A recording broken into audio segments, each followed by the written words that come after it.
So, day, di ka na kong school karon. Tapos, nadali-dali kong uli, day. Kay, wapa ko na nahuman og impake sa akong gamit, day. Kay, malarga na punta. Sana naman punta ang babae. Mang laki. So, di sana dira, day, kay ako na nagidasok dira, tiki. Wala siya kabutangan. Pero awing lips sa babae, day, wala na siya filter. As far as I know, yeah, wala na siya filter. Pero, day, nice kaya siya. Nakoy bet karon na lipi, day. Karon, first time na ko na nagamit, day.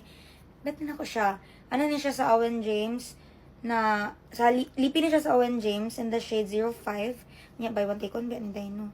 Tapos ang isa ka shade anit dye kay pink ayo nya kani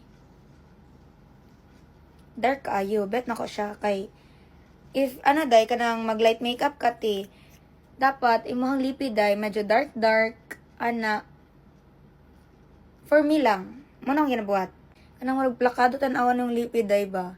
Angot lang kay murag ma-complement niya imuhang tibok face card. Like karon day wala ko nag-mascara, wala ko nag-unsa pa ba na diraa.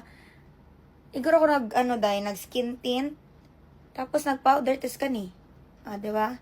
Gamayng blush. Basta plakado lang ang lipit eh. Di ba? Perfect siya. And so far wala nag-dry ako lips. Ah. Nice. Perfect. Plakado. Wonderful. So, ready na ta mga wag. Let's go na dayon.